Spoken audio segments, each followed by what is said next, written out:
morning, ladies and gentlemen. I'm Harty and welcome to 21st Century TV. So if you've ever wanted to know how to model success or go from a startup company to a multi-million-dollar group of companies, you're going to really enjoy our panelists today. He's the best-selling author of What I Didn't Learn at School But Wish I Had. He's a world-leading financial educator, lobbyist, and runs a number of successful businesses. So today I'm joined by the CEO and founder of 21st Century Education, Mr. Jamie McIntyre. Well, Jamie, how are you today? It's always a pleasure to be here. It's great to have you here. So, Jamie, you tell us a little bit, this was your first book that you wrote, What I Didn't Learn at School But Wish I Had, and that was, 14 years ago? I think it was about, early 2000s, it's probably 11 or 12 years ago now. So, that book actually took me 3 years to create. Everyone has a book inside them. And the challenge is to get that book out, and the first one's the hardest, and it did take 3 years, a lot of people's effort, and basically really was taking from what the seminars that I was doing, the content and the stories that I was sharing about my life, and put into a book format, and it became a bestseller. It became really what a lot of people know me as a result of that book. Well, I know that a lot of people use that as a guide, and even as a study guide, like to find simple strategies like 8 ways to save money, how to negotiate with a bank manager for a better loan. So there are hundreds of mini strategies I personally have used quite a lot from that book. So it is a type of study guide that people can use, a quick reference guide, and it doesn't date. So I think that's why a lot of people enjoy this particular book. Plus you've updated it over the years, so based on current situations. Yeah, to keep it relevant. I mean, I guess when I was writing the book, the whole idea of 20th century education and the book was really the framework of a modern day education. I said, after I failed my first business at 21, I realised that what I was taught at school wasn't enough to teach me how to excel in business or how to manage my money, how to be an investor, any of these skills that we all need. So then I said, what would I like to have learned at school? And that's when I started putting together an education that I would have loved to learn at school. So I wrote it based on that because I knew what I would have loved to learn at school, majority of other people would have as well. And I think it really struck a chord because people say, yes, it's true. There's so many things we didn't learn at school, but we definitely wish we had of.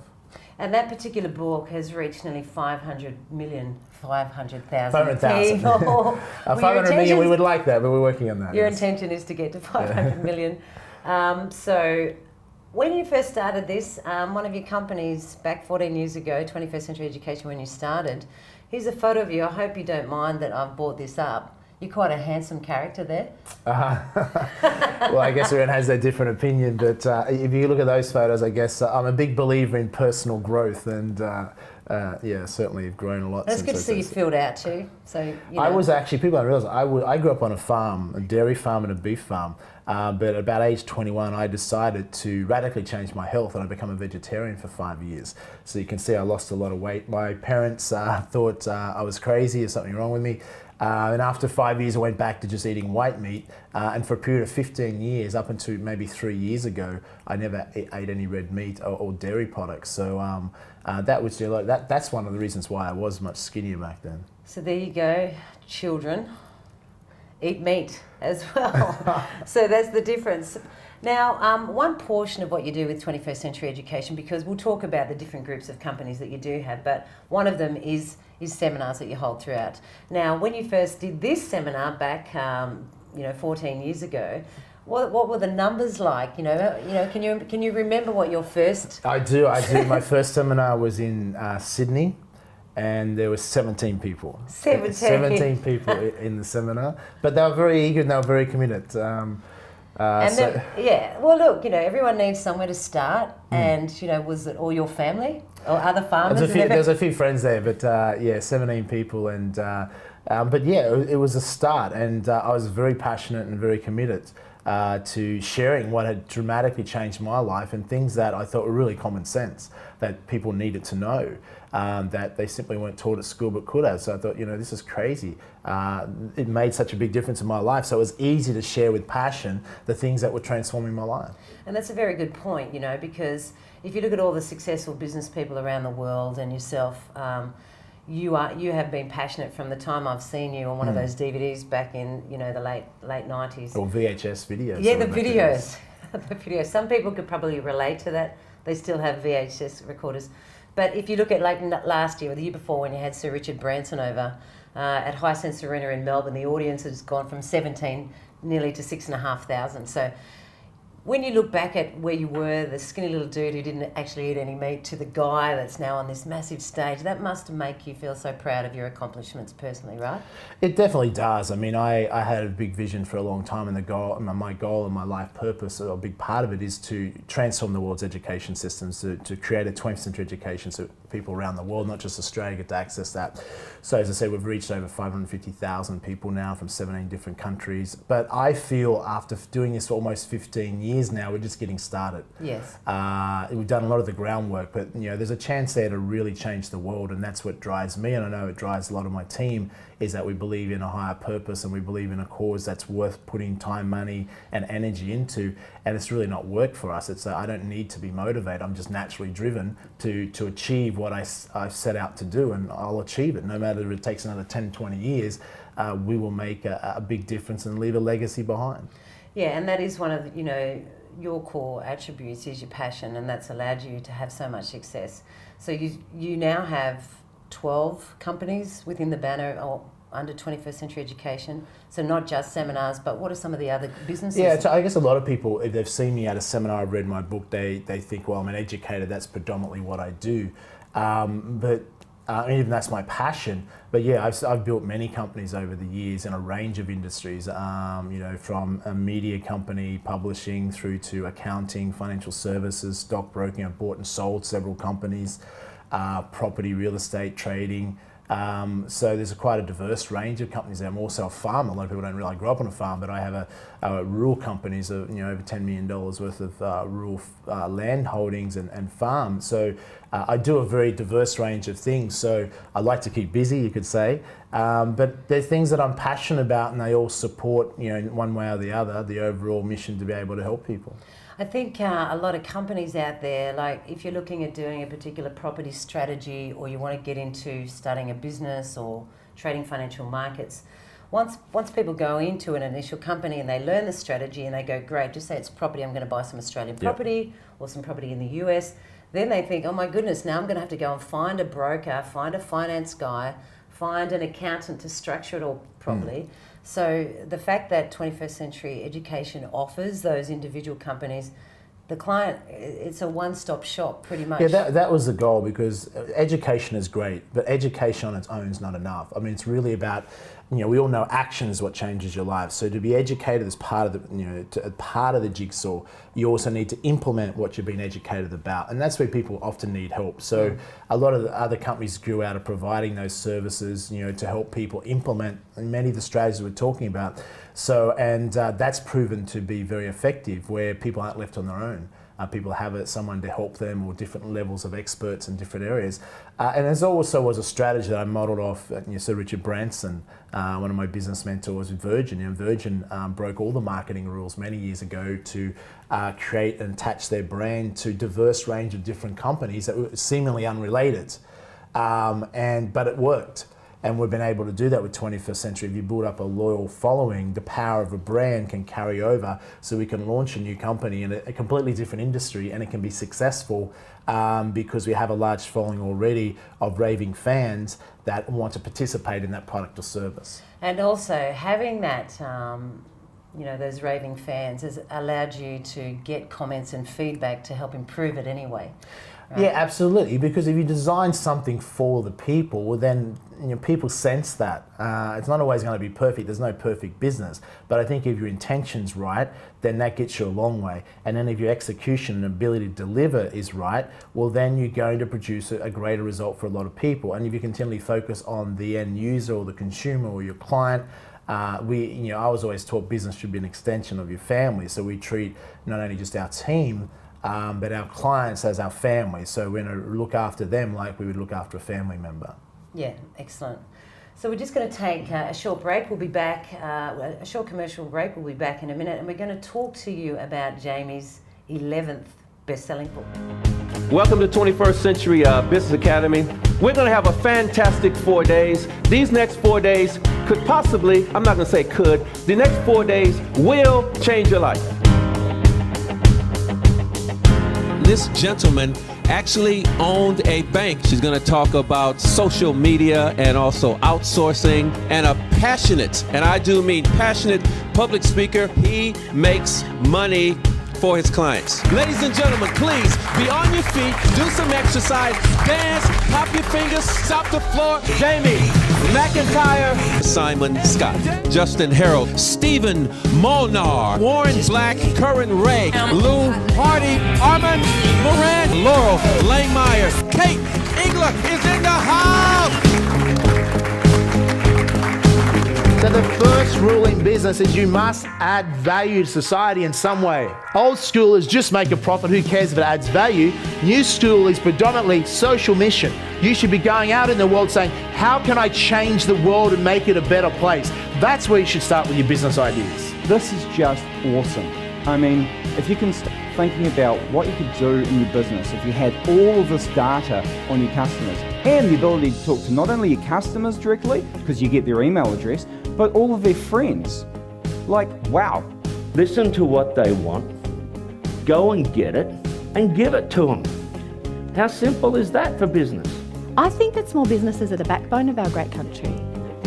You know, there's nothing more courageous than having a yearning in your entrepreneurial knowing and taking your credit card in one hand and your bollocks in the other and reaching forward, stepping forward to break your dream a reality. I'm going to show you some things about the internet that may almost seem impossible. In fact, many of the things that you need to know about the internet is so simplistic, anyone can do them. So here's some statistics around what's happening online every 60 seconds. Every 60 seconds, 13,000 apps are downloaded. Let's look at some business models that are built on free. 7 lessons we learned from Richard Branson. 10 lessons we can learn off Steve Jobs. Don't ever assume anymore that your personal brand and your business brand are separated. Online, there is no line. Whatever you do in your personal life, people are going to assume you do in business. And if you ask the average Australian, they think that to become wealthy, you have to be what? Lucky. Win lotto or be lucky. Jot this down. Bullshit. I love doing this. I love teaching people to make money. It's a gift. I can see money everywhere. I see it at your feet. I just say, bend over, pick it up. And you say, I don't see any money. Right? So my gift is to show you there's money everywhere for everybody. But if you can't see it, you can't pick it up. I've heard a lot of people say you can't build your wealth and build your lifestyle simultaneously, but I'm here to share with you that that's not true. Finance is the answer. So whatever you want to do, would you agree that you need finance in your personal life, your business, for your retirement, everything? Your understanding of finance is key to you getting to the end result. You can apply the law strategically or literally. There's a law, of course there's a tax law, but if I know everything about your life over here, I can apply it strategically. Does that make sense? It's not rocket science. You see, I'm all about this psychology, golf, belief systems, financial literacy. You know, why teach a kid how to get a job when you can teach them how to be an entrepreneur? Who agrees with me, by the way? You can aim at nothing, you hit it every day. So you've got to have something to aim at. I'm a very big believer, if you're going to have goals, they've got to be tangible goals. Got to be stuff you can touch. Not, I want to become successful. What's that? I know successful people who've got no money in the bank. It's about holistic balance, relationships, works, finances, health. It is everything. You can't just be great at one thing and every other aspect just turns to crap. It's got to be holistic. No one has to believe in your dream. Why? It's not theirs, it's yours. Your future is not in someone else's hands, it's in your hands. You're only responsible for your finances, you're only responsible for your future, you're only responsible for your education, you're only responsible for your health, you're only responsible for your relationship. It's not your partner, it's you. Right now is the time to change, to do something different. Because a lot of people will say someday I'll take the action that'll make my dreams come true, or someday I'll jump into the career path of my dreams, but someday never comes. Later never comes. The only time that you have is right here in your moment of power. You have a skill set or you have a passion. Start talking about it. Who cares if you're not good at it? How are you going to get good at something? Unless you start.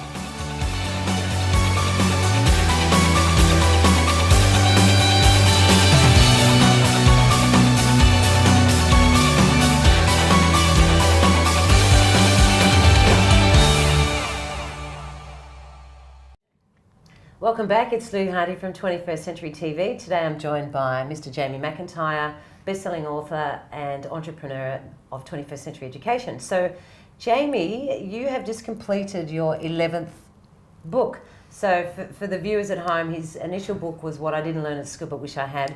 And since then, we've got lessons learned from Mark Zuckerberg, from Donald Trump, from Warren Buffett, from Steve Jobs, 101 lessons learned from Richard Branson, and so on.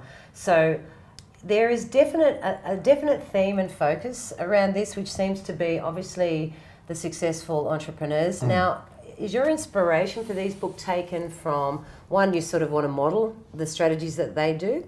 Well, what I decided, I mean, I asked a question many years ago, you know, why is it that some people can grow up in the same country, go to the same schools, even grow up in the same family, have the same opportunities, and some people outperform and others fail miserably, particularly financially in life? What is that difference? And so I went on a research mission, you know, over 20 years ago, studying success, studying what is the difference between people that outperform. And I've just continued that throughout my life. So I spend most of my life reading, researching, and writing. So I study successful people, whether it's a Donald Trump in property, whether it's a Warren Buffett in investing, whether it's a Mark Zuckerberg in creating one of the most successful companies on the planet, to Steve Jobs, a whole range. So it's been fascinating when you study these people in detail, because you learn so much. And so not only am I getting a valuable education lesson, I've broken it down, their story, their strategies in a simple format. So I think a lot of people are busy these days, so a book that might be only 100, 120 pages, a lot of people like, especially if it's like 101 lessons type thing, it makes it a lot easier. That particular book was probably different to most of my business and education books, because that was a book that has only come out last year, was really to try and make a difference with our national issues in Australia. So, and I'm very passionate about policies and politics. So I wrote a book also about how do we improve Australia, because my role is an educator to create awareness, and awareness is the first step to change. So do you think that this book, this is a very it's a colourful book. You're very passionate about improving ways to improve Australia, and in fact you say that we've been relying on this, been riding on this wave of the mining boom, and to sort of, it doesn't come down to just being a lucky country. We can't actually count on that anymore. In fact, we've got to create our own luck, so people can then... Yeah. Well, what I find, a lot of the things I was teaching people individually for the last 15 years, how to transform their life financially in particular, is the same lessons we need to adopt on a national scale. It's all relative. Same with what's happened with the credit crisis and the basket case economies like Greece, etc., and what can happen to Australia when not properly managed. It's a mind shift and cultural shift for our thinking to improve our own lives financially. It's the same thing for a country. So a lot of the lessons are very common sense and very practical. But that's the challenge. Common sense seems to be very uncommon at times. You're also quoted as saying that sometimes we can be held back by circus politics, so not to get caught up in that and start creating your own sort of... Well, I mean, part of my mission is not just to change the world's education system. It was designed in the 19th century. It's heavily outdated. We're now in the 21st century. The same thing could be said about our political systems in the Western society, particularly in Australia. We have a 19th century political system. We're now in the 21st century. They need reforming. They need updating for the rapidly changing world. You can't, if you had a map of the 19th century and you wanted to get from Melbourne to Sydney, as an example, and you're based on a 19th century map, if you do manage to get there, it's going to take you a very long time to get there. But if you have a brand new map, Google Maps or something for the 21st century, then you're going to save a lot of time, it's going to be less effort, and you're going to get there faster. Okay. We need a new map for our political system, we need a new map for our education system. So they're two major points that I'm most passionate about. And the first step I mentioned before to creating change is creating awareness. And my role as an educator is to create that awareness. If I have to be controversial, if I have to offend certain sections of the population mightn't like what I have to say, I'm not going to beat around the bush. My job as an educator is to tell the truth and to have it spoken. I'm not a politician, so I don't have to try and sell votes. Yeah. So I'm not going to try and sugarcoat things or mislead or deceive. I'm just telling how it is, whether people like it or not. And I think a lot of people respect that, because very few people in this country have the courage to say that. Yeah, I agree. And the viewers at home can go to jamiemcintyre.com. Jamie writes on his blog about his opinions and how he feels, and also 21st Century News. There's a lot of fantastic information about how you feel about this subject. Yeah, I think what people want also is independence. I mean, obviously there's Fairfax and News Corp own a majority of the media in Australia, so online news and independent news and also commentary is what people like. People want to know what other people think about things. So it helps them decide what they think about things, but they want to know it's independent. There's not a bias, there's not an agenda behind it. And I think when we launched 20th Century News last year, it's now one of the fastest growing online news services in Australia because people are getting quality news in an easily digestible format, but they're getting independent news, and that's what people look for these days. Yeah, no, that's wonderful. So, out of all the books that you've written, do you think that one was your the one that you enjoyed writing the most? Which one's that? Sorry, the 101. It's certainly in the I wrote it last year, and it's certainly something I'm very passionate about. It's what I'm putting a lot more of my focus in the next 10 years in. Apart from just helping to expand the idea of a 20th century education, is to try and change the political system, not only in Australia but in Western countries. I think that's going to have massive change. So I'm certainly passionate about it. What I didn't learn at school but wish I had is still very popular this day. But all the other books, I mean, every book adds a lot of value, and our fans out there like to be able to continually read and learn. I mean, the last book I wrote was Lessons We Can Learn from Arnold Schwarzenegger. When I was studying this with studying Arnie's life, I mean, it's a fascinating story. I mean, a guy, he basically embodies everything that we've been teaching at 21st Century in the essence of set goals, have a vision for your life. I mean, Arnie set a 15-year plan when he was a kid growing up in a poor Austrian village that he would become a world champion bodybuilder.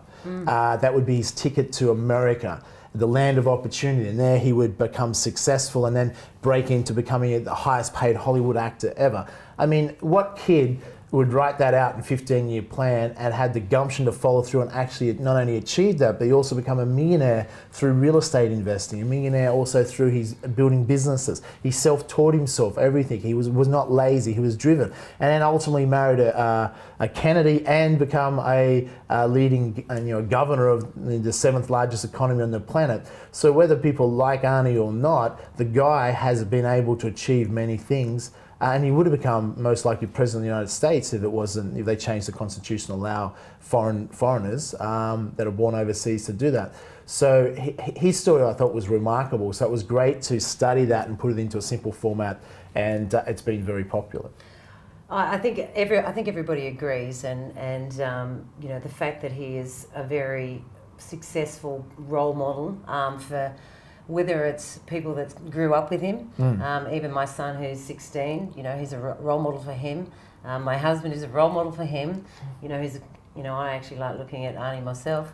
But he's got a superior, strong mindset, and he has dominated, particularly when it comes to bodybuilding, he dominated that competition, right? So, and every sector that Well, he not only dominated, he transformed an entire industry. Yeah. He made it. People don't realise back in the 70s, today you can go to any city and there's gyms on every second corner and everyone's into going to the gym. He basically created that movement because back then there was maybe 1 or 2 gyms in an entire large city. People didn't go to the gyms. And I remember as a kid growing up that the reason I went to the gym and the reason we wanted to build up our muscles and play football and stuff was driven because we saw Arnie and Conan the Barbarian for most of us. Yeah. We're like, my God, how's this guy have these things, muscles popping out everywhere? But it really inspired a generation. And I mean, Arnie's not perfect. He admits he's made relationship failures, and I think people are an example in many areas of their life in warning in others. And he's been, if you read his book, he's been quite frank about the mistakes he's made that's cost him dearly. But outside of that, he's had a massive sense of achievement, and he's just got out there and done things. And you can see the difference when he talks about other bodybuilders at the time, where they were lazy, they would clock off. When he finished working out harder, he would then go and run his businesses and work and up studying at night. So he didn't get to where he is through luck. A lot of people like to say, oh, someone's just lucky. It's a cop-out because they're too lazy to get off their butt and get out there and do the same. Arnie becomes successful for one reason. That's because he had tenacity, guts, courage, and believed in himself when others didn't. And you can't take that away from someone. That's absolutely perfect. So we'll leave it there. We'll have another commercial break.